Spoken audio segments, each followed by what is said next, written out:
Students, मैं आज आपको फिफ्थ सेमेस्टर में केमिकल रिएक्शन इंजीनियरिंग सीआरई में एक इम्पोर्टेंट क्वेश्चन बताने जा रहा हूँ। क्वेश्चन ये है कि हमें जो प्लग फ्लो रिएक्टर है उस प्लग फ्लो रिएक्टर की परफॉर्मेंस इक्वेशन निकालनी है। तो उसके लिए हम यहाँ देखते हैं कि जो प्लग फ्लो रिएक्टर है वो ये है। तो क्वेश्चन है give the performance equation of the plug flow reactor. तो हम सॉल्यूशन में इस तरह से लिखेंगे, ये प्लग फ्लो रिएक्टर है। प्लग फ्लो रिएक्टर एक सिंपल सिलिंड्रिकल पाइप टाइप का रिएक्टर है। इस रिएक्टर में हम एक डिश मान लेते हैं, ये एक डिश है। इसकी मोटाई dx है और इसमें जो फीड रेट है, मोलर फीड रेट वो Fa है। अब यहां से जब हम यहाँ डिश तक जाते हैं तो ये हमारा यहां तक कुछ कन्वर्जन हो गया। वो कन्वर्जन रिएक्टेंट का जो कन्वर्जन हुआ वो Xa है। सपोज ए रिएक्टेंट है। डिश के बाद जो आपका बाहर मोलर फ्लो रेट आ रहा है वो Fa प्लस DFA है और कन्वर्जन Xa प्लस DX है। ये आपका डिश के बाद हमने मान लिया है। यहां पर हम इसको ग्राफिकली दिखा रहे हैं, y अक्ष पे कन्वर्जन दिखा रहे हैं जो Xa है और x अक्ष पे हम डिस्टेंस दिखा रहे हैं, रिएक्टर की डिस्टेंस ये है। ये डिस्टेंस मीटर क्यूब में भी हो सकती है, मीटर में हो सकती है, सेंटीमीटर में जो लेंथ है इसकी इसमें हो सकती है। अब जो है यहाँ पर इनिशियल स्टार्टिंग पॉइंट ये आया, यहाँ पे कन्वर्जन 0 है। तो जैसे जैसे इसमें मोल आगे बढ़ते जाते हैं वो कन्वर्जन बढ़ता जाता है और ये कर्व इस तरह से आता है। ठीक है, तो ये कर्व दिखाता है कि डिस्टेंस बढ़ने पर कन्वर्जन भी बढ़ता है।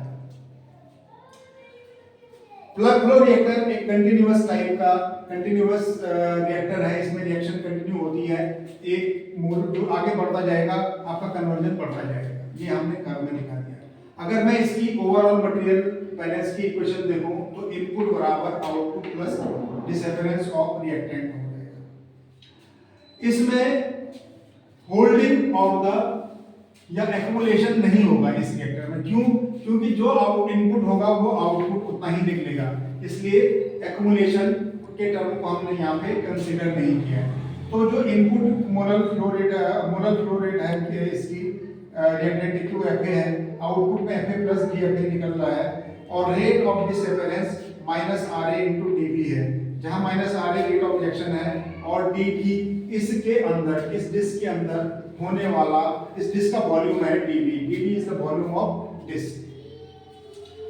अब हम इस वाले समीकरण को एक समीकरण मान लेते हैं। इस समीकरण में हम क्या करते हैं कि इसको समीकरण A मान लेते हैं। यहाँ पे समीकरण स्मॉल a मान लिया मैंने। समीकरण A में हम यहाँ पर Fa plus DFA, Fa input की जगह ये वाला वैल्यू रख देंगे Fa और आउटपुट की जगह Fa प्लस DFA रख देंगे। फिर उसके बाद डिसअपियरेंस की जगह हम रखेंगे माइनस RA dB, माइनस ये वैल्यू यहाँ पर रख देंगे तो हमारे पास ये इक्वेशन आ गई।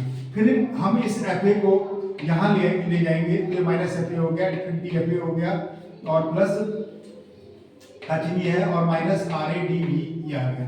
इस Fa से Fa कट जाएगा, 0 हो जाएगा, DFA plus minus RA dB हो जाएगा। अब हम जैसे एक चीज जानते हैं कि Fa बराबर Fa0 1 माइनस x से होता है।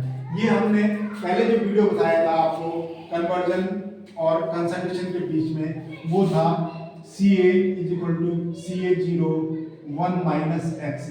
ठीक इसी प्रकार से हमारा यहाँ पर Fa और ये Fa और Fa0 के बीच में कन्वर्जन का, Fa और Fa0 के बीच में कन्वर्जन का ले लेते हैं।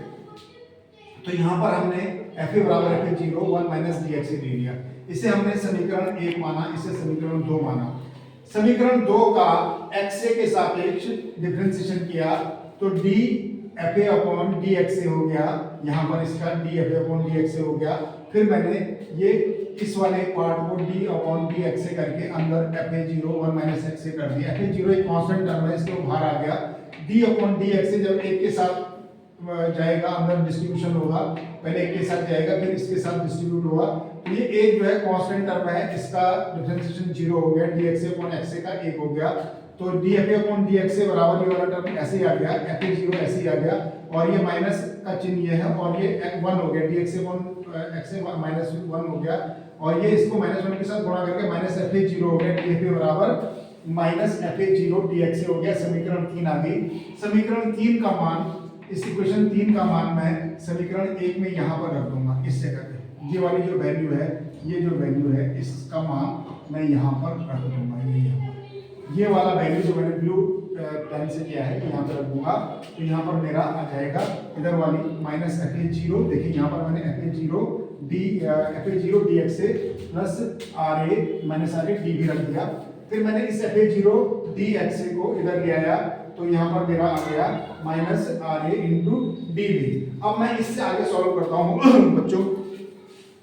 तो इससे आगे सॉल्व करने के लिए मैं क्या करूँगा कि मेरे पास जो लास्ट समीकरण आई है मैं इसी का वो करूँगा, इसको आगे इंटीग्रेट करूँगा। देखें कैसे, जो समीकरण 4 आई है मेरी, ये वाली, ये जो समीकरण 4 है, इस समीकरण 4 में मैं वेरिएबल को अलग अलग कर दूंगा और इसको इस तरह से लिख दूंगा। ये हो जाएगा मेरा डी भी अपॉन fa0 बराबर D X A upon minus R. देखिए कैसे,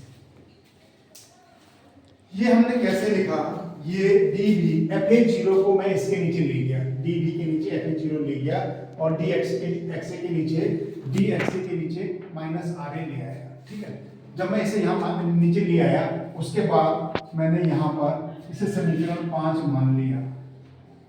अब मैं समीकरण 5 का इंटीग्रेशन करूंगा, इंटीग्रेटिंग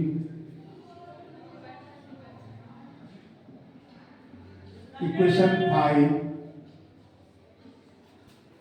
within limit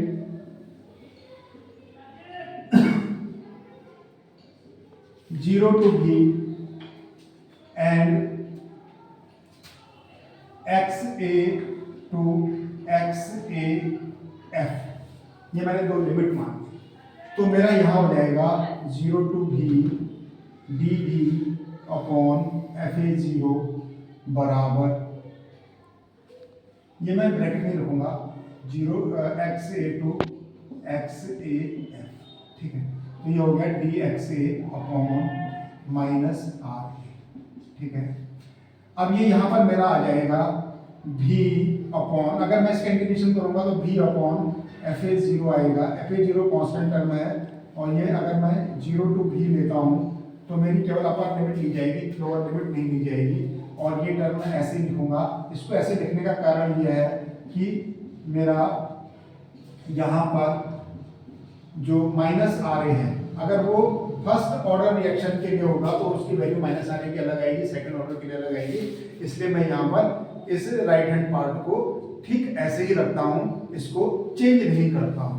तो ये मेरा आ गया यहाँ पर।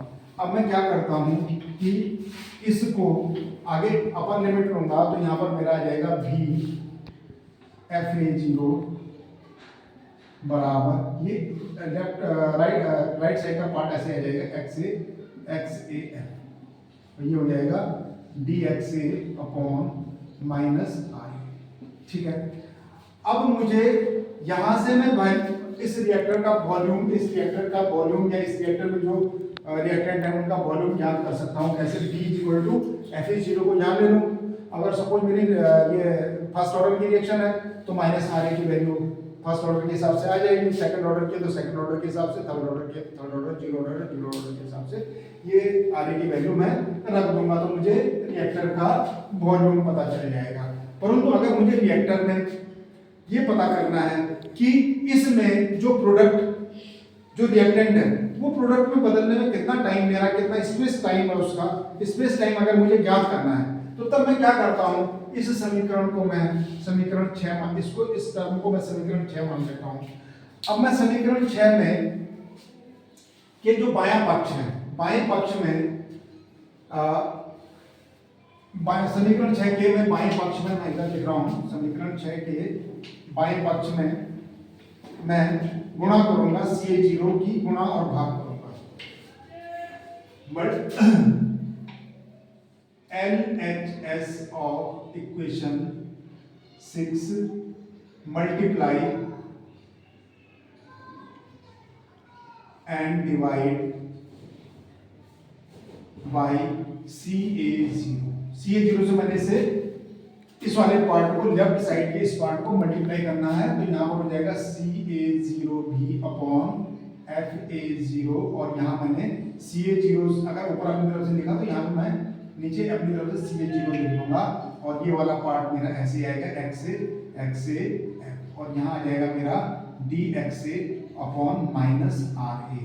ठीक है बच्चों, अब मेरा जो ये वाला टर्म है, ये स्पेस टाइम टाउ बराबर होता है मेरा CA0 भी अपॉन FA0, ये टाउ बराबर होता है, ये समीकरण 7 आ गई। समीकरण 7 में CA0 भी अपॉन FA0 का मान मैं रख दूंगा टाउ अपॉन CA0 आ जाएगा बराबर, ये हो जाएगा XA टू XAF। ठीक है, ये हो जाएगा dxa अपॉन माइनस RA। ठीक है बच्चे, तो यहाँ पर मैं टाउ जो स्पेस टाइम है, space time tau is equal to CA0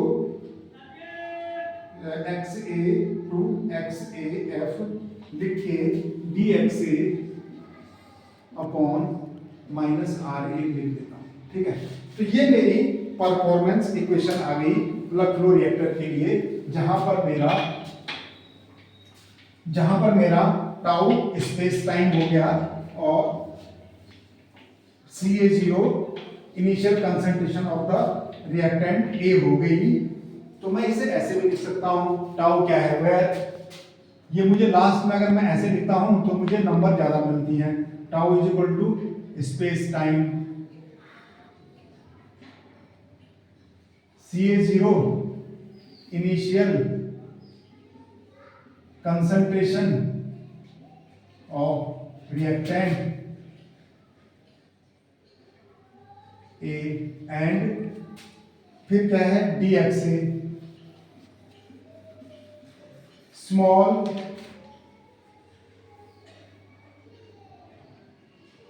conversion of A in this जो हमने माना है, और minus RA rate of reaction